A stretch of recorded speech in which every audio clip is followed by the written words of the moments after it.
Mizizi. Now, Mizizi is a foundational experience.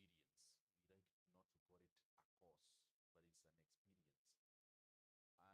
but it's an experience. And as the name goes, Mizizi is roots. Are you rooted well? So even as we go through today's topic, money matters, we are asking ourselves, are you rooted well, even in money matters? And I'm sure perhaps you went through your weekly readings. That is day 1 to day 5. And the contents are usually very well put out. And the first thing we always deal with is the ownership principle, who God is. And then we'll deal with the management principle.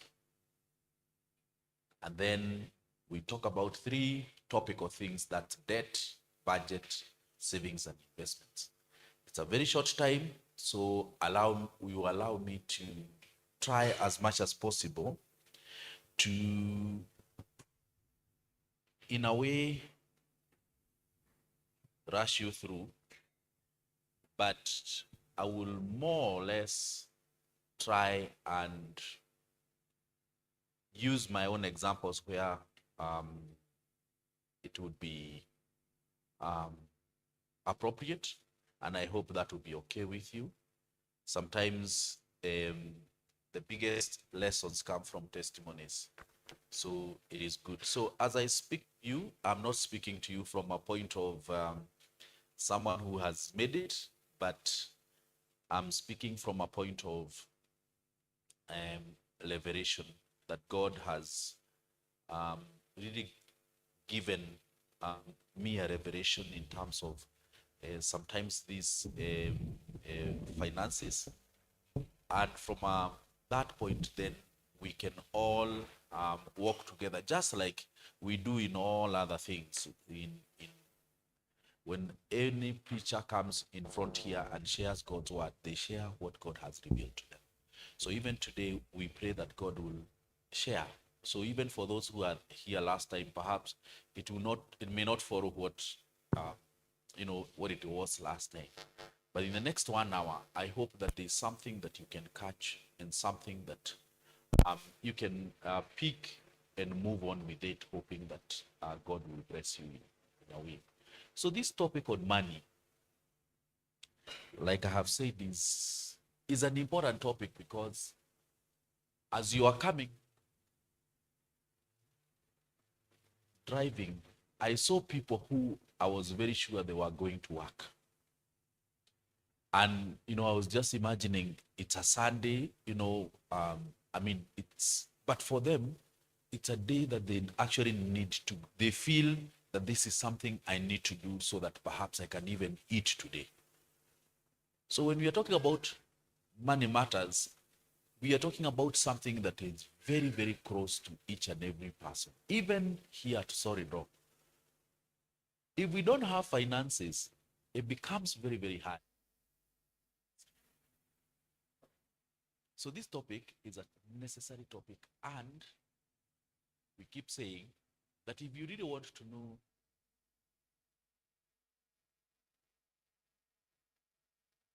person, the true, to be revealed to you who a person really is not, even as you listen to them, is to ask them for their M-Pesa and bank transactions for the last 3 months. If you look at them, you'll know whether they are Christian or not. They'll tell you about their life. You don't need to speak to them. Money speaks a lot. And we'll be sharing a bit about that. Now, when we go to the good word, and I'm happy that even as we were doing prayers here, we have laid a very good foundation in terms of money, wealth and everything. It's close to God, just like any other. In fact, in your books, we talked about that the Bible talks about money more than faith and prayer combined. Jesus talks about money more than about heaven or hell. And that could have been surprising. Why then is it important? And it goes there to say that it's because money has power. What do we mean by the fact that money has power?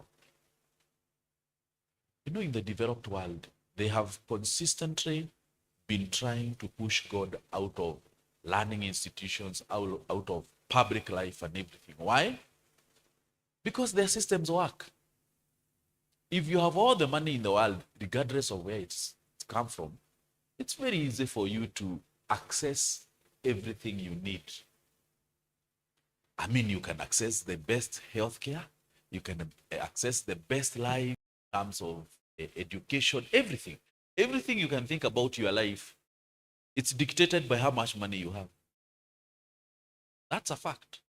How much money you have is, you'll decide, can I afford that school? And so all these things we see out here, it is to provide choices for people based on their economic levels. So for that reason, when you have money that is, let's say, a lot of money, if I feel like I want to have lunch, when you have achieved what we call a financial freedom,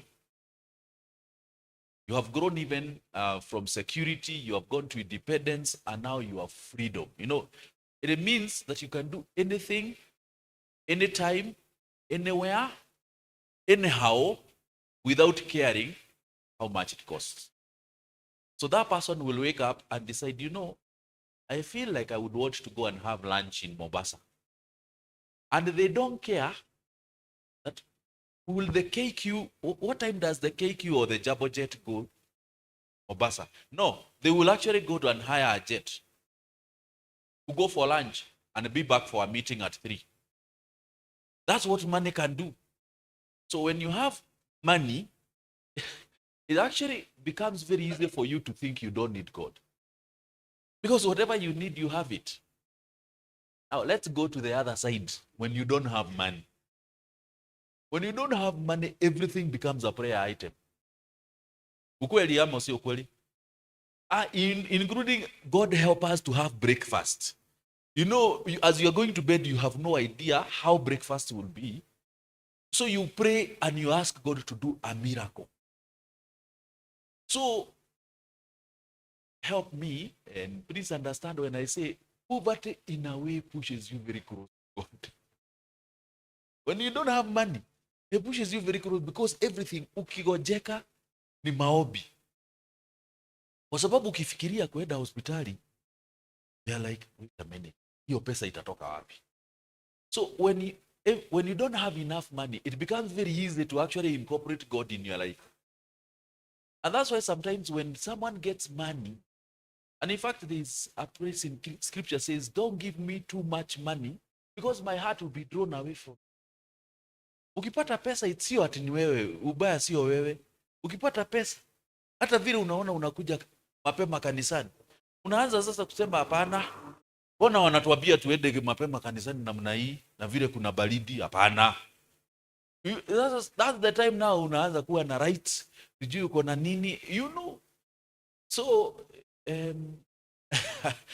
I dare say that sometimes the humility and everything that you see kwa wapendwa is really mfuko. Tunaelewana, it's actually the pocket, ni mfuko inaongea. So unaona, let me stay close to God because I really need God.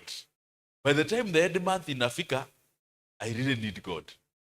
So when we are talking about this, so we want to take one step back before we get to these nitty-gritties of money.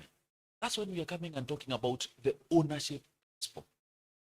I tell you this because I have spoken in address places, not only even in church. You are very privileged because we are talking about church. Because when we are talking in conventional areas, which we are also invited to go and speak, we don't start here. And the place we are starting is our minds. Our minds. Money hits the head before it hits the the pocket or the bank. So for you, you are still at the pocket, please. For you, you are actually at the pocket. Sina pesa. But it has not hit the head, so how will it hit here? So the first thing is that money must hit the head. And so, in fact, the scripture that was shared here by my dear sister started it all. It is he who gives us the power to do what? Create wealth. So when we talk about the ownership principle, before you even step out, go and look for that money. Do you understand who is the true owner? Do you understand as you step out and say, wacha niende, leo lazima nitafute kibarua mahali. Do you understand that there is a God who will even lead your feet to where the kibarua is? Do you understand that there is a God in heaven who knows what you need even before you ask? The true owner owns everything, and I mean everything. Now, this is how I give the example, and I give it. I say, and I gave this when I was here last time. I said, you are a very rich man. A rich man. Own everything. Or not everything. You own many things, and money is not part of problems. You have other problems that come with money. And money is not the problem, but there are problems that come with money. Like, how do I protect it? Things like that. So do I buy a safe? Or do I build a big house? Those are money problems. And we pray those problems to us, isn't it? We want those ones, those problems. Those ones are good ones. So we think. But anyway, we want so you actually have everything. You know how to start businesses. God has given you the wisdom. So you have the power to create wealth. So you meet this person who has always been borrowing, is not doing well, and you tell them, I will show you. I can actually help you. I can actually show you where you can set up a business. I'll show you where you can actually get the things you need to sell. And I'll even give you some of my customers so that they can buy from you. And all I want, I'll provide you even the capital to do them. And all I want is for you to give me half of your profits. Not half of your sales, half of your. Does that sound like a good deal? It sounds like a very good deal. I mean, no interest, no nothing. Only whatever you sell. So if you don't sell, you don't give me no money. But if you sell and you have calculated what your profit is, you pay me that. He goes on, does it, and it works, and the business is doing well. By the end of the first year, he gives his half and he is happy. Then he continues, he opens a second branch and he is doing well, and life just seems like now I am making it. Even now, the people around you are beginning to see you actually doing. End of second year, you're like, but now I hope already opened the second branch. After your branch query, I need to lipa hii half. Hapana. Kwa hii branch sitapeana half, so I'll give 30%. It looks fair because you're saying ni effort yangu. And by the second year, the third year, he has opened 5, 6 branches, and he's like, "Do you help me to open one? So I'll only give you 10%. Use 10%. Continue. By the 6th year, there's a conversation. Did you even help me? Now, how we forget. Did you even help me? The way I've been doing this, naamka mapema nini, you helped me 6 years ago. Hebu niambie ni pesa gapi ulinipea nikurudishie. Because now I can afford. So I don't give because I want you to come, we discuss. And I don't come, so there is no discussion. So the 7th year, the 8th year, so 3 years, you have not given me anything. Now I want to ask you a question. If you are the rich man and this guy has done like that, what would you? Amekuonyesha madharau, we agreed, has gone back on the agreement you had together, and now has completely disregarded you. What would you do? And talk like a human, not like a Christian. No, nitamuombea, nitamsamehea. Please remember you have the powers. So don't talk like a Christian, talk like a real person. Nataka kusikia mtu. What would you do? Unafanyia nini? Utamwambia nini? Utampeleka court. Unajua hata hamkuadikiana. Haya, utampeleka court. Nitamwambia ile kitu hajawahi sikia yote. Nitamwambia bado naona watu wameokoka hapa mbele na wale wako nyuma. What will you do, Kimani?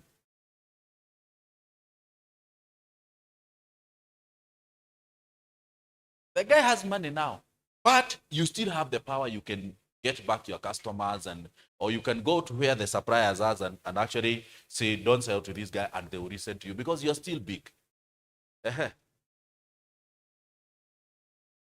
Yes. You compete, you wipe him out. Now we are beginning to talk.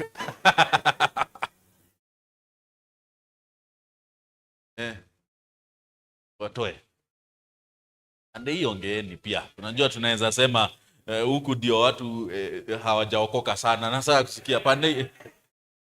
What do? You have the power. You still you're still much, you are powerful. Even your business, God has blessed you. So it's still growing. So he's still a small one.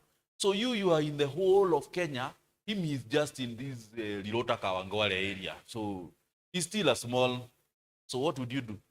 Utamfanyia nini? Utamwangalia tu. Utamfanyia nini? Muulize kwanza. Maoni yake ni ya kwamba wewe ulinisaidia, ulinipea pesa kidogo na mimi sioni sasa vile utakuwa ukikula half of my profit na hii ni jasho yangu. Na wewe kwanza uko na pesa mingi. You just let him be. All right. Tafunga duka. Now huyu anaongea huyu. The truth of the matter is, in fact, I know you are restraining because we are in church. Lakini zile vitu mnaweza mfanyia with the power. Hiyo biashara mtafunga. Or you even make him go to almost the same place where he came from. So that huyu mtu ajue next time. Nani, and that kind of a thing. Now, let me come back to my true ownership thing. That's exactly how we do. God has actually given you whatever it is. And you are a small part. And God has asked you, for me to protect you, for me to bless you, partner with me, and bring me only a 10% so that I can protect your 90. Sitaki half. But then, what have we done?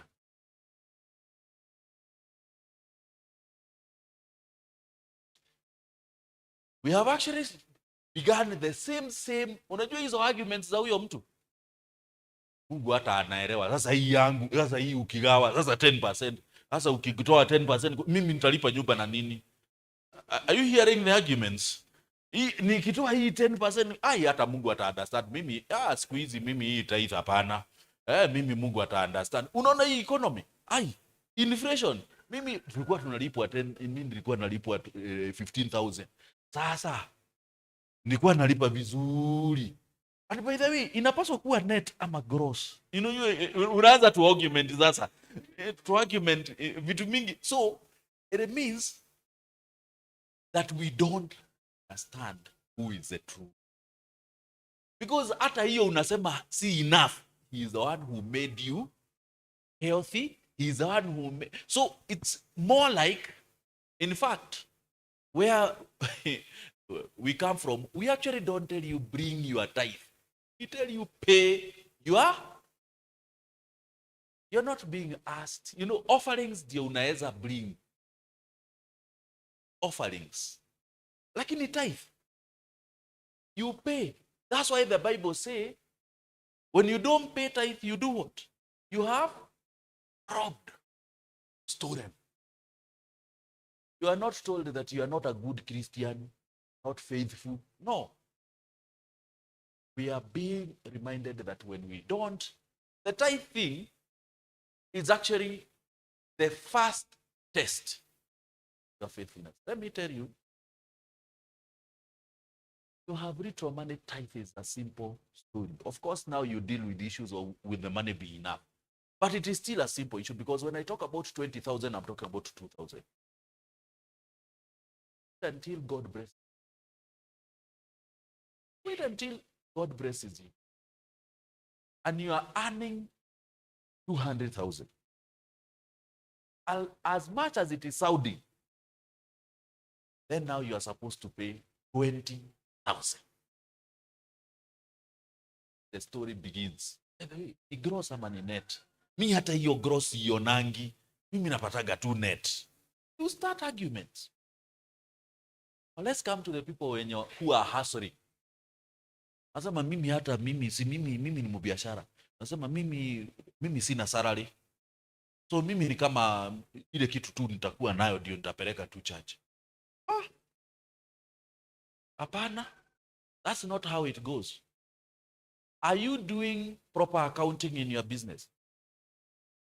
Do you know whether you make money and how much?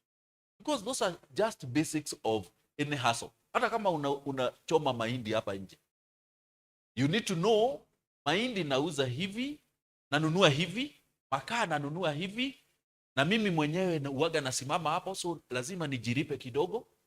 So that now I can tell, if I sell for in each of my maize cobs, I sell 40 bob. Nikifungua hivi, nikikatakata hivi ikuwe 40 bob, then I'm going to make this kind of money. You can basically tell how much. Now, 10% is supposed to be on your profits. Not your sales, your profit. So you must do your, and for some of you say, oh, ni gumu sana juu hiyo pesa nikitengeneza, unajua huaga narudisha nini. Keep a record. Then at the end of the year, do your accounts properly na uone ni wapi hujaripa Mungu pesa yake, ulipe. But you cannot afford to. And I tell you, when we are told that where is our treasure, you know, when we say that when we bring our tithe, God protects the 90. He really does protect. He makes it more. He makes it enough. The moment you don't pay your tithe, it means that you have not even recognized the owner is. So you are still thinking it's about me. And so, some of us have gone and taken so much debt. Tuko na loans mingi to the extent that it has now become difficult to pay out. You're still not left out. Actually, debt, to some extent, is a show of lack of faith. I know someone is looking at me and wondering, umeanza kuongea vitu gani? How can you survive without debt? Yes, sometimes debt. Because you rush to debt because I can apply on my phone very quickly and get the money. I can Furiza, I can do that. It means that money is so available to you so quickly, to the extent that you did not have the patience to wait upon God, see what He can. You actually sorted yourself. And so, having debt is not an excuse, not paying. And then God says something, is test me in. Not many places that God says. In fact, we are warned against testing God. But on the tithe thing, he says, go and read Malachi. So I was actually there in our, you're encouraged, test me in this and see if I will not open the floodgates of heaven. So sometimes to some people, the floodgate becomes he multiplies the money. To others, you are just blessed in ways. I want to give you something that I went home and told my wife. I feel like God, God, when God protects you in many ways, in many, many ways. To the extent that when God protects you not to get sick, he has actually saved you from spending money elsewhere. When God, for some of you, even save you from adding weight, he has saved you from buying more clothes. So the floodgate and blessing can be anything, but sometimes we only think it has to be cash money.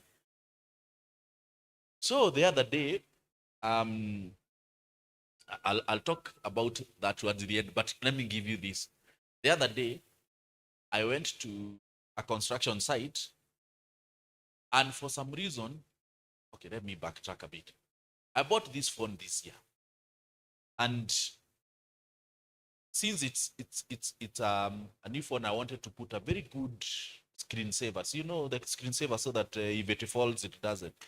But when I went to the market, they are saying, "Oh, it's still a new model. We haven't gotten this, so you wait. We will give you." So I actually operated with it without a screensaver. So I thought for a while, and then I went to the site, and just where tumawe tumekaa vizuri, tumeangalia juu. That's just the place where my phone decides to actually fall. And when I lifted my phone like this, two big dots of the way it has, ime crack vizuri, you can't. And I was like, I wanted to cry. I wanted to what? I was feeling very bad because, in fact, hata nikaanza kutubu. Because I could have perhaps even in my talks, because I've been telling a few people saying, if phone, I rewarded myself. Because I have been doing well. Kama surely. Hata mimi nikirudishia mwili pole, kwani kuna shida gani? So hata nikaanza kutubu because I said, ama it's a spirit of pride. Yani Mungu ana. So reluctantly I said, washa tu niulize how much this is. God, I will pay for that screen change. Unajua it is, I know enyewe sitakuwa naongea juu ya hii phone. And I'm still talking about it. So I called Samsung and I said, so they asked me, did you buy this? No, the phone I had sent someone, my friend from Dubai. So I said I didn't buy.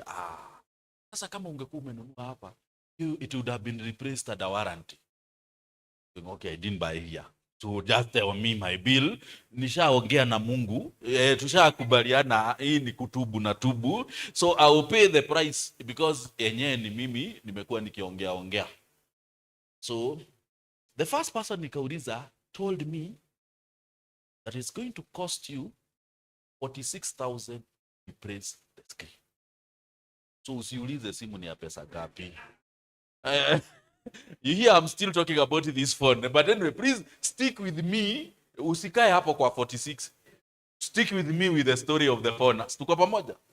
Lakini akamwambia lakini wamesema wanaweza kukukatia ikuwe 42.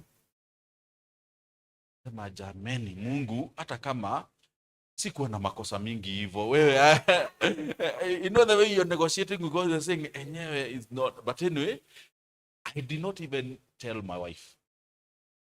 Because I knew she was going to, all of us react differently. Kwanza ukisikia mahali pesa itaenda. So I knew here, now I'll be dealing with a marriage issue, plus the money issue, plus the phone issue. Nasema siongei. I will sort myself out, then we deal. Because I was feeling really bad and I was really, so I called, it was, I think, in fact, the very following day I went. So I called Samsung, wakaniambia wako Sarit. So I decided I'll go to Sarit. My office is not very far from Sarit, so I decided to walk. As I was walking, I decided, but before I get to Samsung, mi naona shops za phone hapa. Why don't I just have a feel of how they are going to charge me, and then I can walk? I can tell you for sure there was no reason why I actually took, because it was a turn. Because if you know where Sarit is, Sarit unaenda hivi, but hii kajia inaitwa sijui Woodville. Hii ya kuteremka hivi ndio nikateremka nayo hapo karibu sijui ni Equity ama Coop Family Bank hapo hivyo. So I went, nikapita shops kadhaa, and then nikaona yenye ilikuwa inakaa kama at least hii ni kubwa kubwa kidogo, nikaingia. And then give them my phone, nikauliza sasa hii screen kama pesa gapi? The guy picks the phone and actually calls Samsung. Auliza in akaniita si ni S bla bla bla bla napiga niambia amesema 48.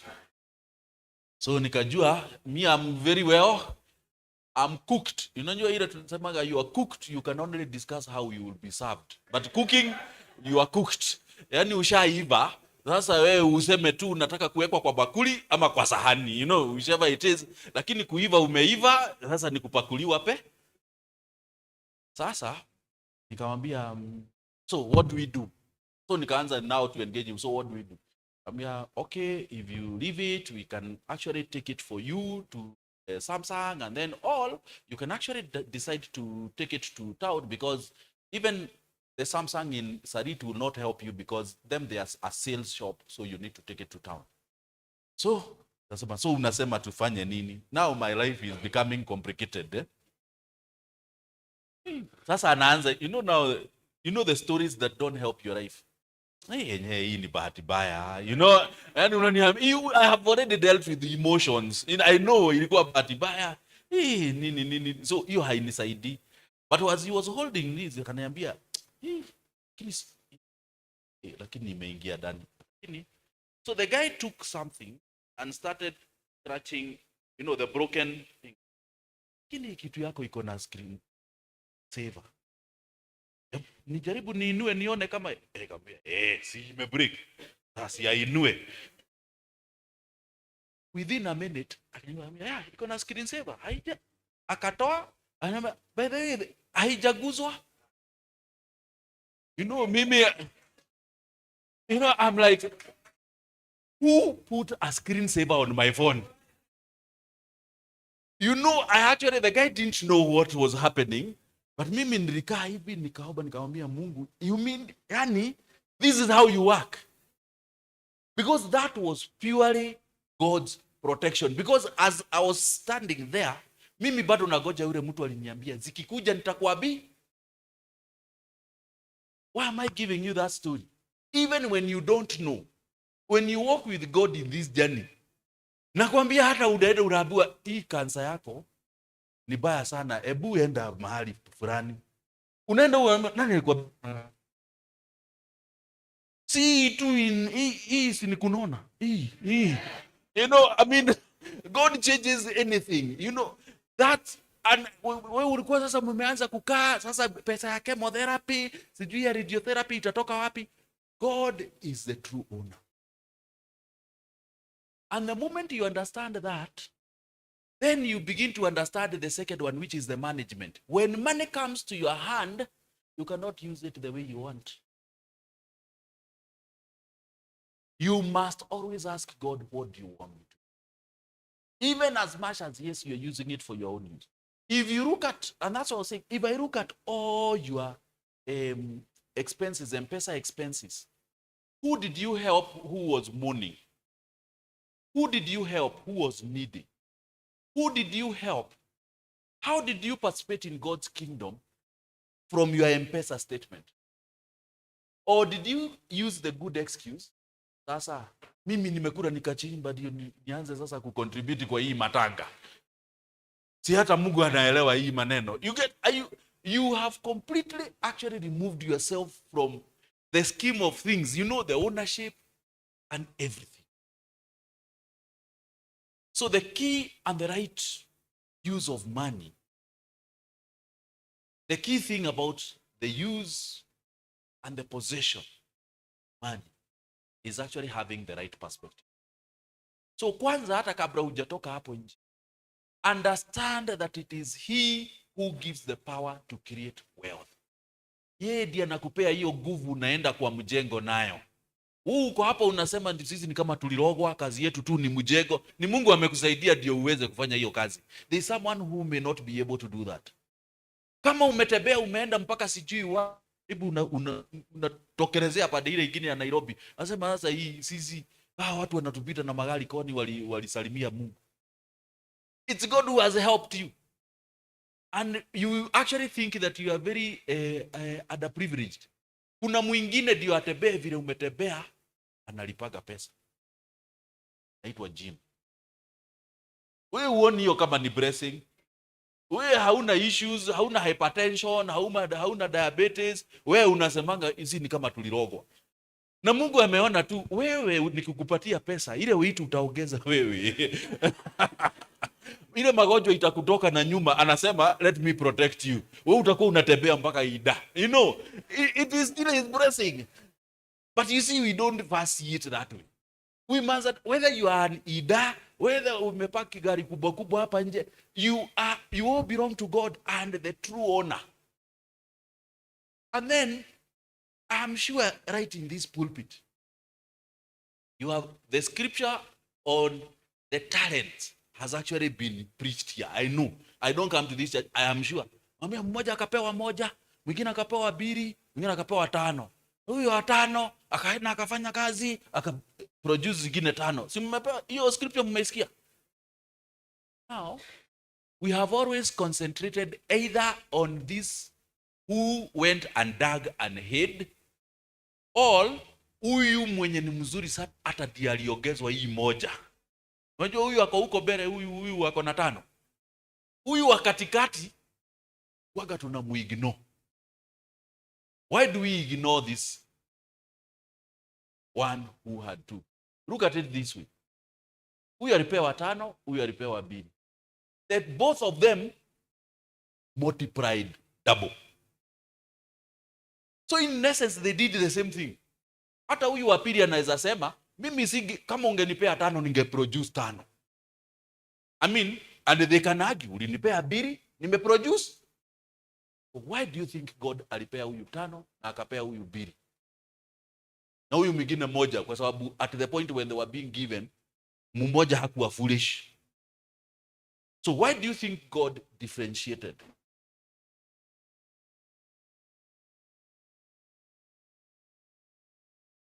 Their ability. I mean, he is the true owner. He can decide, isn't it?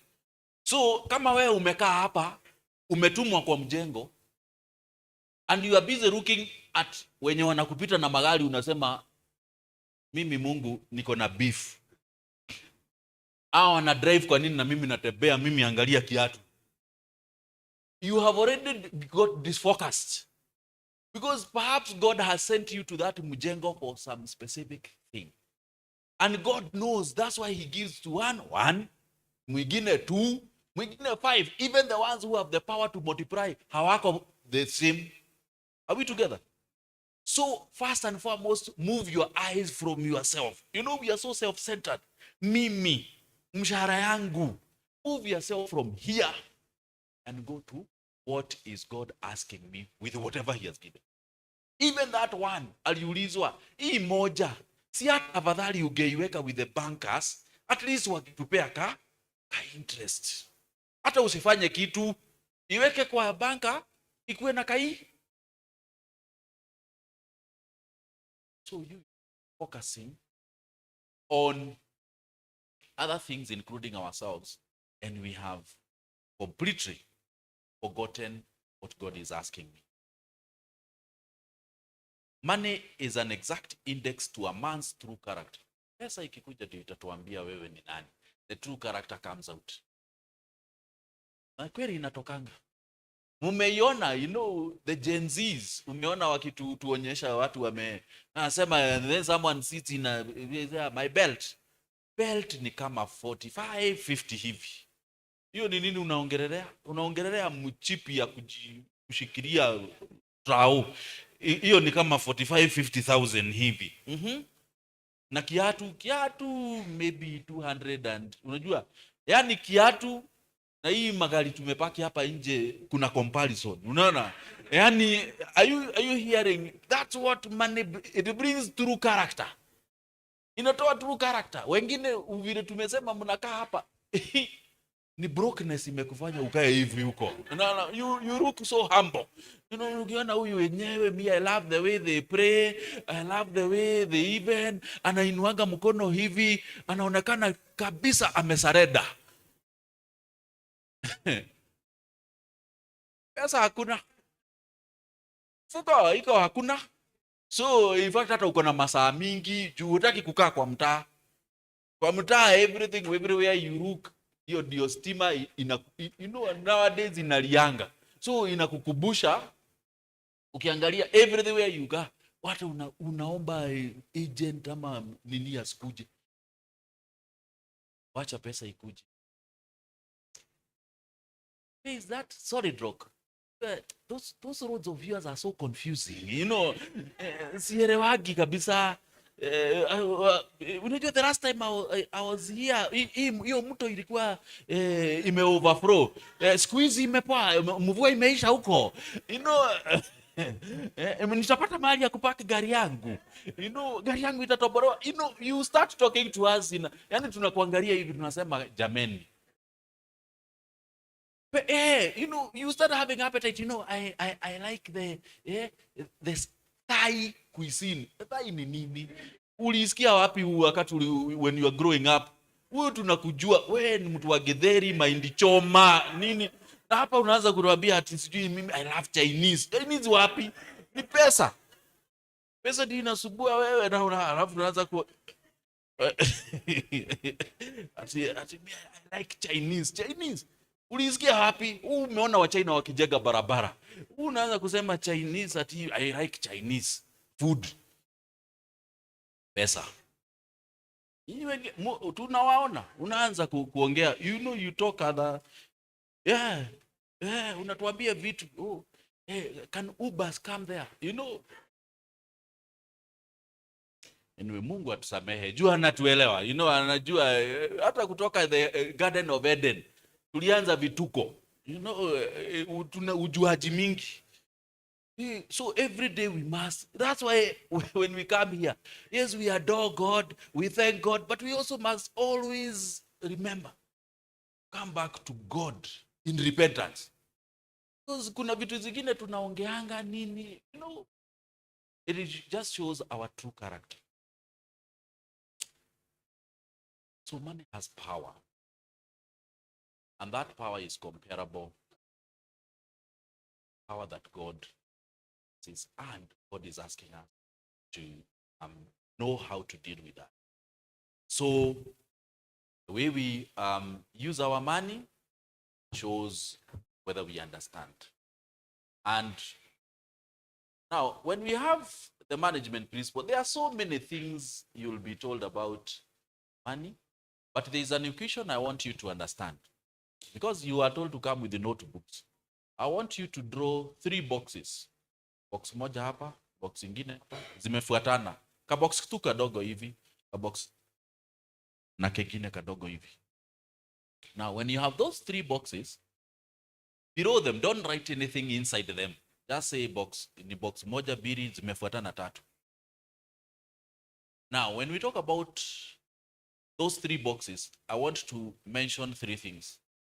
So below there, I want you to make your notes. And the point number 1, I want to say giving. So 1, giving. So giving, we are talking about, tithe. We are talking about free will giving. We are talking about giving to the poor. We are talking about giving to our parents. We are talking about giving, helping the kingdom. You are not expecting a return. This is giving. And then the second box. No, don't write in the box. The second point, number 2 here, you say number 2 is equal to spending. So spending to consumption. So Hiyo ni ile pesa yenye tunatumia. I pay my rent, I pay my school fees, I pay for food, I pay for transport. Hizo vitu zote, that the way, yani ile pesa mimi natumia so that I continue living the way I live. That is consumption. And then number three is saving. In fact, you can call it saving and investment. So those three things happen to be how our life moves. I know for some of you, if you don't save, we uko na box mbili. Lakini let's assume uko na box tatu, ni vile tu hiyo box iko empty. Uko pamoja? Now, how you arrange those things following one another in those boxes matters. So I want to start with the first one. Nikipata pesa, I start with, what do you start with? Ukipata pesa, what is the first thing you do?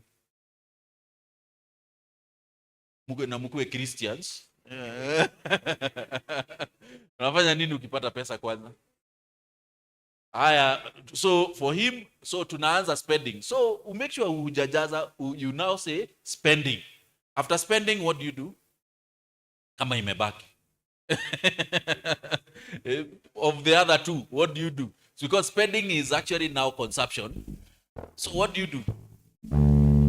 You give. Kwa sababu pengine mzee amekuwa akiuliza sijui kanisa mchungaji anasemanga nini. Na kama imebaki, hii box ya tatu inapata hii ya saving. So that is lifestyle number one. When you get, you spend. Then after you spend, you give. Then eventually, if it remains, you save. Now, that is one lifestyle. If you live your life like that, it means that more often than not, you'll always be unfaithful because this box of spending is bottomless. Haitoshangi. Ukianza na spending, easy boxes mbili will actually suffer. In fact, there is nothing that will be arriving box 3. Because sema una spend, then unakumbuka, sijatoa tithe. Na tuliambiwa hiyo ni muhimu. Wacha nitoe. So ikifika box ya pili ni muhimu. Ama unasema ile imebaki, si Mungu hata wewe umeona nimenunua hata dawa, unajua hata tulikuwa wagonjwa huku. Sasa unaona hii ndio imebaki. Wewe chukua na uelewe ya kwamba sina ya kujazilia tithe. So hii hata ya saving hatukufika. That is life number one. And as long as you live like that, you will never move from where you are. Now let's go to another one. Sasa kuna wengine walisema wameokoka. Wengine wanasema hapa anaanza na gani? So which other one do you start? Saving. Tuseme umeanza na saving. So then after saving, then what else do you do? You spend, isn't it? So wewe ni mzuri, umekuja, umelipa tithe, fanya kila kitu, then unasema kuna kakitu kamebaki. Sasa hii si nituchezee. Hii ni to at least to whatever. So by the time you are paying for your bill, then you get to the spending. Ni gani imebaki? You start realizing, wait a minute. Sasa tuliambiwa lazima saving ikuwe 20%. Sasa hapa kutakuwaje? Mimi enyewe sina hata hiyo matanga. Mimi nitawaombea tu. Si tunaambiwa tu unaweza ombea watu, unaweza wapea ini material, unaweza watembelea. Mimi nitawatembelea na nitawaombea. Lakini kwa mahali ya pesa enyewe si. So again, we have a problem. Haya. Twende sasa, ni gani hatujaanza nayo? Giving. So we give. Then after giving, that is we come, we say 10% at least iende. Then there were one or two, there was someone who was really in need, and when I prayed, God is saying, so you. Then what do you do the second one? You spend, isn't it? And after you spend, You realize that actually I gave more than I actually whatever. So as you can see, this box of saving more often than not tends to go. In fact, very few people start with the saving. The truth of the matter is our life demands. Radron amekugojea. Kuna food hakuna, kuna kadeni hauna. So spending comes first. But what is the true sequence of things? The true sequence of things is one, is actually the giving. Because that's where we have even our, the giving. That's where we have the partnership with God. So that's where we actually do our tithe, pay our tithe. We don't negotiate on that so that at least whatever remains, God can even miraculously multiply. You know that thing of they were pouring oil out of the jar and it kept pouring. They kept all the jars were filled and it kept pouring from this small jar. You know, God is able to do those things. So you actually give and do what is necessary, and you need to operate within a budget. Even the giving, have a budget. How much can you afford? Because you cannot give beyond what you can afford. You cannot tell me that you're not going to pay your house rent simply because kuna mtoto uko kwa neighbor yangu uko ushago hakuwa ameenda shule, so nikaona ni vizuri Mungu. I mean, God can still instruct you sometimes, but on a normal basis, that's not how God operates. You give what, that's why the tithe is relative based on how much do you have. So once you give, the second one is saving. Where do we get the saving? Look at the ant, you sluggard. We are urged as Christians to look at the ant in Proverbs. It gathers during the sunny days, for it knows during the winter it will not be able to go out. Life is always made of ups and downs. Even when Joseph was made the prime minister and he interpreted dreams, he said there will be 7 years of great harvest and there will be 7 years of great famine. So he recommended that you will put aside a fifth, which is 20% of your harvest, and this harvest will sustain you during the 7 years of famine. So saving for a rainy day, saving and putting aside is biblical. And that's the second thing you do. And once you have done that, then now you live on what is remaining. This is what you budget on what remains.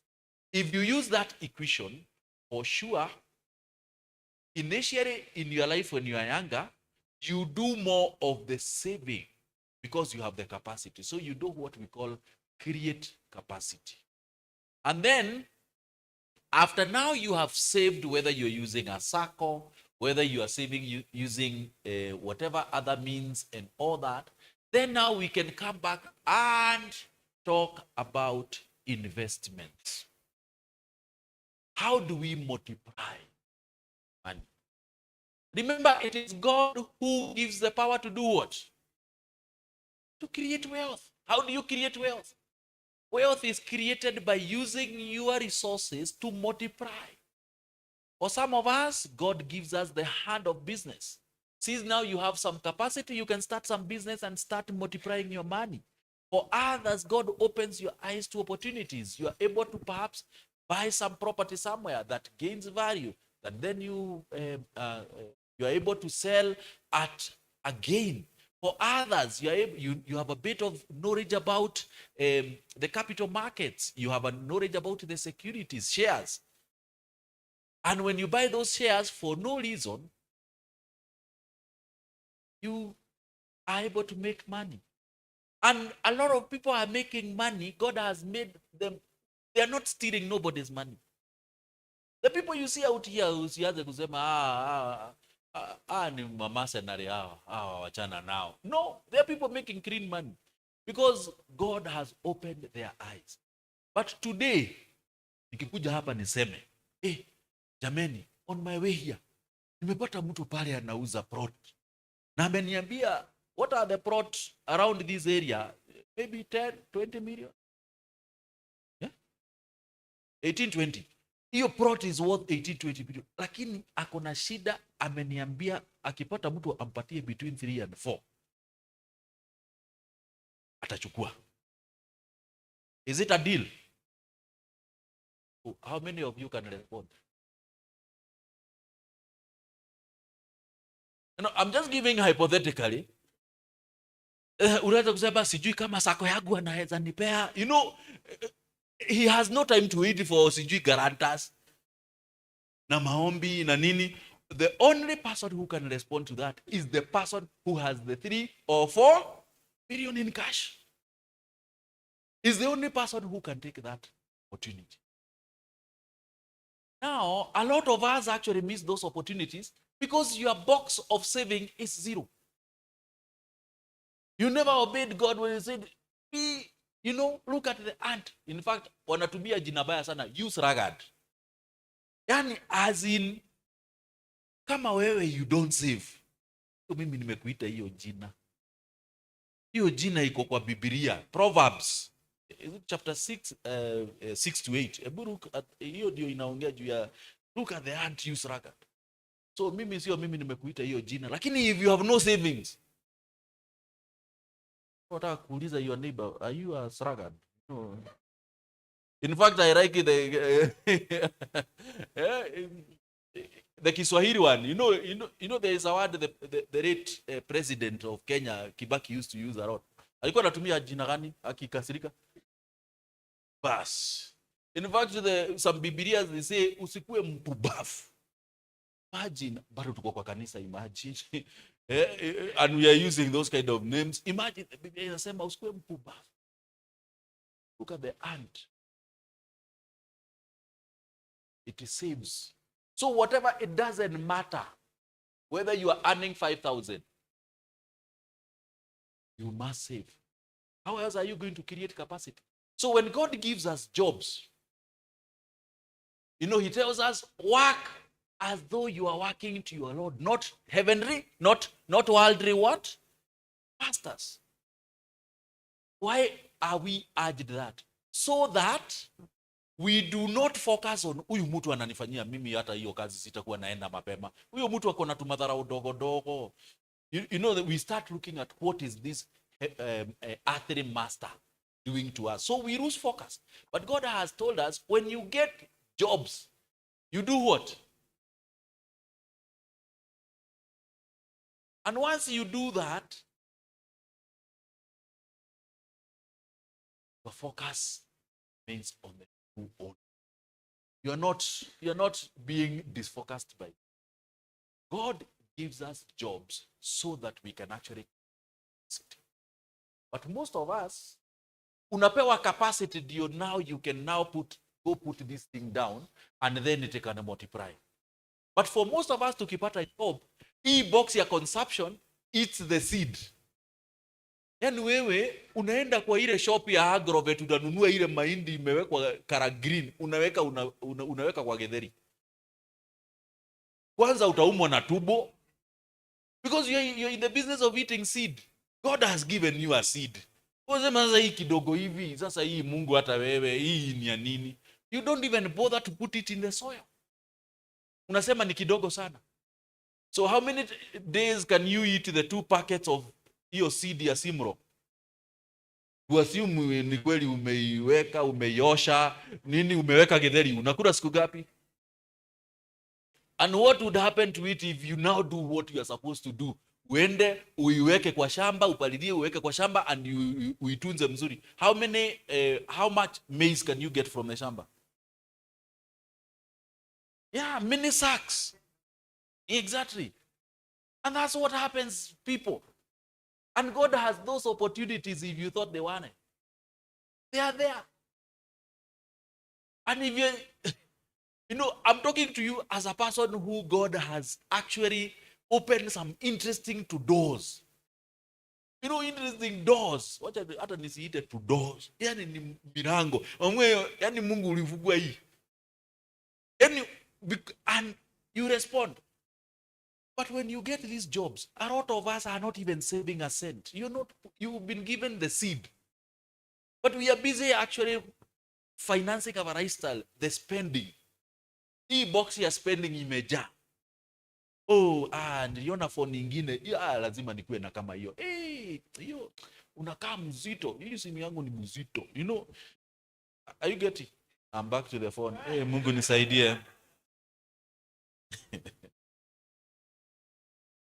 So, God gives us the jobs and gives us the resources to actually, those are seeds. So we go and plant them so that they multiply. After they multiply, now, when you get the mini sacks, some of it you can put aside for planting next, or some of it you can eat now. There is no problem. Now let me come back. Let me come back to the phone. The reason I bought this phone is because anytime I make some money, I like to, and that's a topic for another day in investments. You start now opening many channels because you have to have several channels of income so that if one is not doing too well, you have any other channel. So one of the things that I've chosen for myself is actually buying shares. Me, I buy shares. Hata kama, I buy shares, and anybody can buy shares who is seated here. You only need to open a CDSC account. Your CDSC account, I'm telling you, you can open it from your phone. That's why you need to have a good phone. Okay, sisemi uende ununue simu, but I'm saying most of you are always in TikTok. Kama simu yako inaweza ingia TikTok, inaweza fanya hiyo kazi nasema. So ufungue CDSC account. Hiyo inaitwa Central Depository Securities. Hiyo Kimani anasema, na kama uelewi kuja umuulize. Ukishafungua hiyo, it allows you now to have you can buy the minimum number of shares you can buy in the Nairobi Stock Exchange. Na hata usitake kujua iko wapi, you can again buy it from your phone. Is 100 shares of any company. Any company. Now, companies zingine, the shares have come down so much. It is the lowest shares have ever been. In fact, a lot of people are, kama wewe, because I know, nikiangalia hivi kuna watu wawili watatu walinunua share ya Safaricom when it was at the IPO. Kuna watu walinunua. So they still have the 810 that were allocated to you. So unapataga dividend ya 254 shillings. Unashindwa kama hata even the value of that check kama inaweza kupeleka bank. Ukishukua boda kuenda bank imeisha. So inakaa kwa nyumba mpaka ile siku utakuwa unaenda. Yaani unaenda, hata watu wenye wako kwa counters ya bank wanakuangalia tu na jicho moja. Yaani you are serious, you actually came to bank this. Lakini anyway, Mungu ni mwema. So the Safaricom shares, that one is it's a good company. By the way, do you know Safaricom is the most profitable company in East and Central Africa? Yani iko huku Kenya, hata haiko Uganda. That company has shares. In fact, 80% of shares in Nairobi Stock Exchange belong to Safaricom. Numbers. So Safaricom ikimove na shilingi moja hivi, the Nairobi Stock Exchange imemove. Hii kampuni, you contribute to that profit every single day. You make a transaction, you write an SMS, you buy data, nini. You actually are the ones who make that money. Pale juu kwa hiyo Safaricom, they are still wondering whether they need to make it a bank or maintain it as a telecom company, kwa sababu inatengeneza pesa mingi kuliko hata banks. In another 10 years, Safaricom will be the biggest bank. Sasa wameenda Ethiopia. Ethiopia is the second largest country by population. Hiyo bado tuko kwa GHC, geography na history. Sasa mimi hiyo hata sio mimi nikuje niwaambie shule, simulienda shule hata mimi. Mnajua hiyo country iko na nini? So it means that this company is actually likely to be doing very well into the future. The shares this week, hii wiki tu zimekuwa 14 shillings and about 80 cents. So it means if you bought 100 shares, utatumia pesa gapi? 1,400 and actually 1480. Yani iko below 1,500. Nani hapa hata kama ni student ashikagi 1,500 at some point?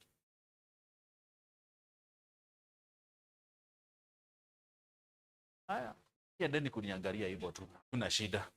Sasa you can buy this month, you can buy next month, you can buy like that. So that's exactly what I do. I go to the banks. The banks are always making profits. Nasema I want to be an owner. Sitaki kuwa mimi nasoma kwa gazeti watu wametengeneza pesa, mimi sijatengeneza. You buy that. Hii simu mimi nilinunua na pesa ya dividends. One of the counters I hold, for some reason they decided they want to really give good dividends. Walipatia mimi dividend mzuri, mimi nikaambia my wife, kuna chakula kwa hii nyumba? Kuna mtu hana nguo? Hapana. Nini. Kwa hivyo nilijirudishie pole. Niende nijirudishie pole kwa sababu ni matunda. Na hiyo mti tumetoa hiyo matunda, imagine bado iko next year bado itatupea matunda ingine. So surely hii niende. So nikaenda, uko na simu gani expensive? You know that is, it's like simu cheap. Nataka zile expensive, unabia high end. Unajua nazama nataka high end. Na hii ni gani mzuri? You know, you even serve me. Are you seeing? Pesa inatoaga maneno ingine. So you can talk big, you know, because uko na kakitu. But what am I saying? I'm saying that if you took your salary and bought this phone, you have eaten your seed. But if you put it somewhere, and as a result of some returns, you are able actually to buy this phone.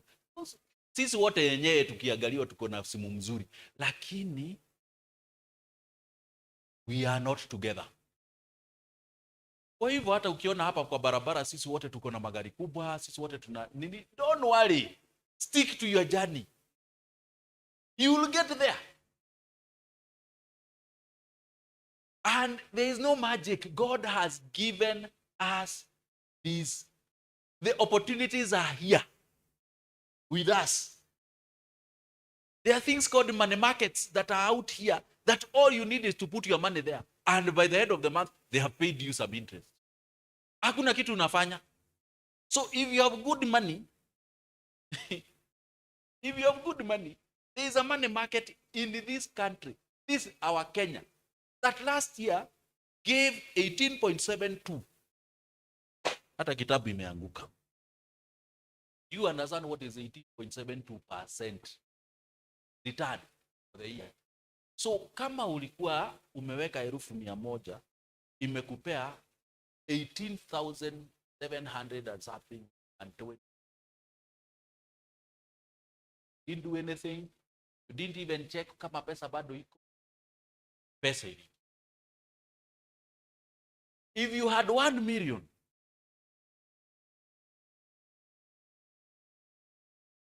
made 108,701.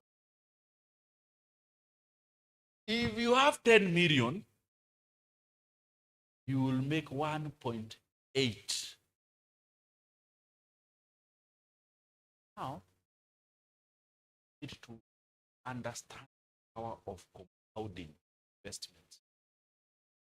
Understand that once you have put your seed down, that's the one we are talking about, 10,000. Stop eating seed. Hata nikikuja hapa niwaongereshe hiyo maneno yote nawaambia hapa. Na box yako yenye tumesema ile ya mwisho umeandika savings iko 0. How am I helping you? Nione Fuliza wanaweza fika gapi, ndio nione kama naweza invest. My friend, why would you take Fuliza, charge you 20% for you to earn 18%? Money for investment you never borrow. You never borrow. Now let's look at even the simple one, sako. Juu unajua hiyo sako iko mingi hapa. So you just need to find out, mushikane nyinyi watu few, so that in case you need to borrow some money from the sako, you can always come back and guarantee it. Look for a circle. Circles are giving up to 10%. Ziko, they are open here and they are not restricted. Ukiwa na circle inakupea 10%. And then you save, let's say you save. Unaweka pesa, mwisho wa mwaka watakupea dividends at least ya 10%. But let's assume umesave imefika 200,000. Na unataka loan ya 200,000. Instead of coming out of the circle, you can easily go and borrow that loan against your shares. Hata hautaki guarantors. Because you say, me, I'm borrowing against my shares. They will give you because there is no risk. That money, most circles give their money at 12%. They then will pay you your dividends of 200 at 10%. So watakurudishia hiyo pesa wametoa kwa. So in essence, uko na loan ya 2%. So you can actually even at the start of the year decide that I will take this money against my shares from this circle. Whatever your shares are. Hiyo pesa uchukue upeleke mahali inalipwa 18%. Kwa mwaka utalipwa 18% pande hii na 12% pande hii. Umeibia nani? But hii maneno yote tunaongea, lazima ukue na capacity, lazima ukue na savings, lazima ukue you put aside something when you are working. It doesn't matter how much. You must squeeze yourself. And because I have to end, because I want to say that Matthew 6:19-24 says, not store up for yourself treasures on earth, where moth and rust destroy, where thieves break in and steal. We must always ask ourselves, how am I partnering with the true owner of these resources? Is there something that God has brought to your attention and you can actually afford? Maybe it's a child who is out of school. Maybe it is a family that goes through sickness. Maybe it is actually people who are just poor, they don't have food, and it is not a fault of their own. How are you partnering? How are you storing up treasures for you in heaven, even as you continue to do your treasures even here? We are warned that we cannot serve two masters because either love one, hate the other. So money and God are considered masters. Only governments and counterfeits make money. The rest of us, we either earn it, we either inherit it, we win it, or we steal it. Nirudie hiyo. Only governments and counterfeits. Unajua watu wa kupiga chapa chapa hapa Kilimani wanakupea fake money. Wash. Hao watu are the only ones who make money. The rest of us, you have to earn it, you have to inherit it, you have to win it, you have to steal it. Sasa wewe sijui uko kwa kategori gani? Sasa kama uko kwa stealing, now you know what that means in terms of. So I expect nobody is here is saying, mimi kiweko hapo nitapita nayo. Work is the only God-ordained means. Kazi yenye tunafanya, regardless of what, ile kazi Mungu amekupea, is the only means of earning money and finding fulfillment. Pesa yako yenye ume-earn has a way of tasting differently from pesa umepewa tu bure. There is a way. Pesa umeswetu yani ume-earn. Kama you, it tastes differently. Una vile hata simu ikikuja inaisikia differently. Juu hii nime-earn. Are you together? Whatever you do, work at it. Colossians 3:23-24. Whatever you do, work at it with all your heart, as working for the Lord, not human masters. Since you know that you will receive an inheritance from the Lord as a reward. It is the Lord Christ serving. So let us remember the 3 boxes. Let's become a kingdom channel. We must ask ourselves, how are we partnering? Let's give our tithe. Let's recognize that this is the true owner, and true owner asks us to, if you want to protect your 90%, pay your 10%. And 10% doesn't mean that that's the market. You can afford to even give, so be it. It is a spiritual act of worship. Deal with money just like it is. Debt.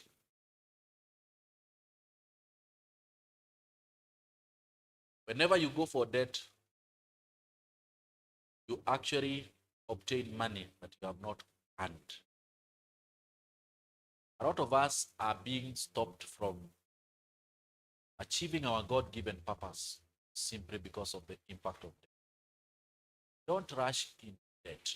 We acknowledge that at some point is necessary. Sometimes it becomes necessary because of convenience, because of, even me, I cannot stand here and say that I have no, I use a credit card.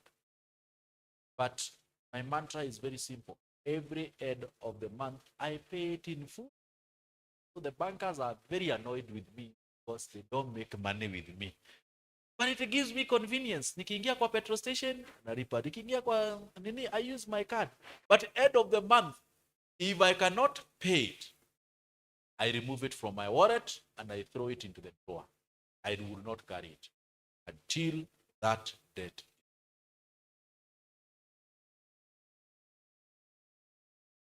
Some people say, there are people in personal finance management out here who will tell you, can never develop. Ata nchi, Kenya, iko na deni, wewe ni nani? So we carelessly and casually take debt. If you take a debt, yes, it would be very good to have a mortgage. And mortgages are good. But for those who have been in mortgages, you know how